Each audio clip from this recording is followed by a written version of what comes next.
2 октября 1978 года самолет Як-40 авиакомпании «Аэрофлот» выполнял регулярный пассажирский рейс по маршруту Ульяновск, Волгоград, Тбилиси и обратно. На борту самолета находилось 4 члена экипажа и 26 пассажиров. В 20 часов 30 минут по местному времени Як-40 вылетел из Волгоградского аэропорта Гумрак и направился в Тбилиси.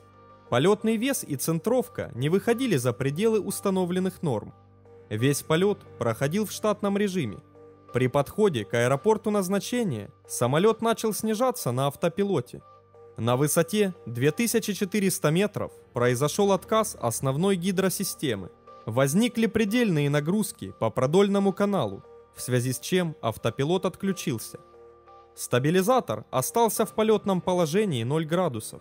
Экипаж около часа выполнял полет по схеме аэропорта, вырабатывая топливо и готовясь к вынужденной посадке.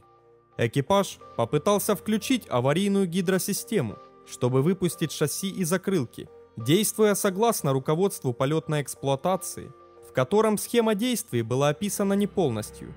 После запуска аварийной насосной станции в течение 1 минуты в гидросистеме не создавалось рабочее давление, и экипаж отказался от попыток ее повторного включения.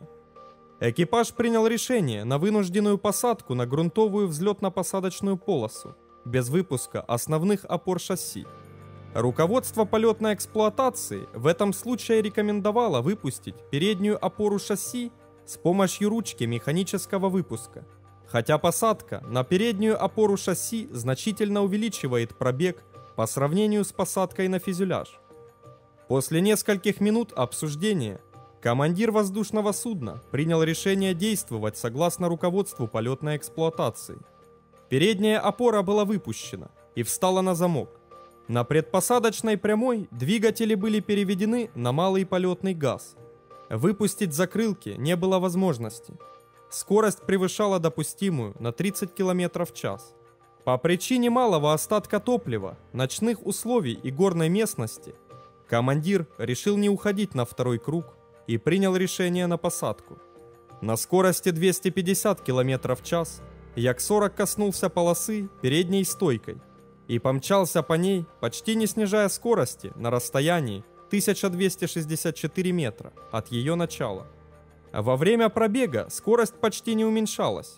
Экипаж пытался опустить хвост самолета, но возникающие при увеличении угла атаки подъемная сила и экранный эффект отделяли самолет от земли. Тогда были предприняты попытки снизить скорость за счет касания земли крылом, но они не дали существенного замедления. На скорости 165 км в час авиалайнер вылетел за пределы полосы, после чего врезался левой плоскостью крыла в бетонный столб ограждения аэропорта. От удара левая плоскость крыла отделилась от фюзеляжа.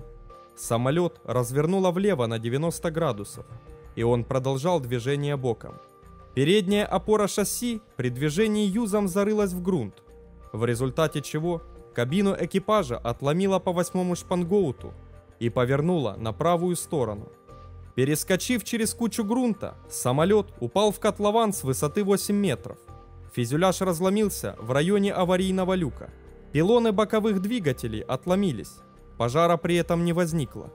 Аварийные службы, которые находились у начала полосы и вынужденные затем догонять самолет, прибыли к месту крушения через 7 минут. Все находившиеся на борту, кроме одного пассажира, получили различные травмы.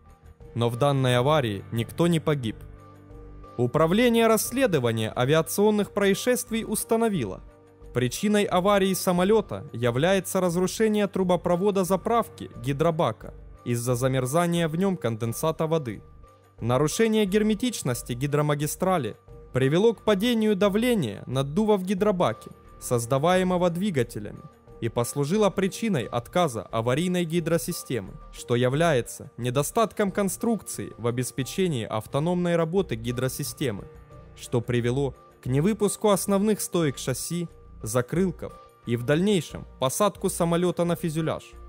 На основании проведенных расчетов установлено, что посадочная дистанция для самолета Як-40 в данной полетной конфигурации увеличивается до 3000 метров.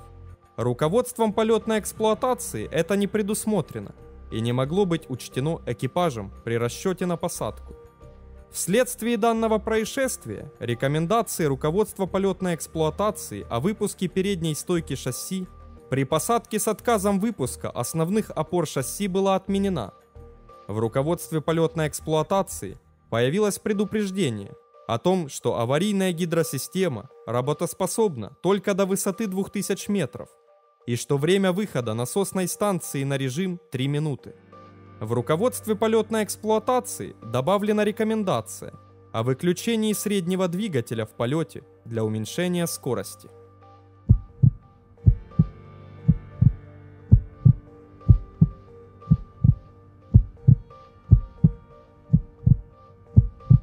Смотрите также. 22 октября 1975 года авиалайнер Як-40 авиакомпании «Аэрофлот» выполнял рейс 98 по маршруту Сыктывкар, Вологда, Ковалево, Новгород, Рига. Но при заходе на посадку в Новгороде лайнер врезался в жилой дом номер 3 на проспекте Карла Маркса и полностью разрушился. Друзья, на нашем втором канале «Планета катастроф» регулярно выходят интересные видео о техногенных, экологических, а также катастрофах по вине человека. Подписывайтесь, чтобы не пропустить новые истории.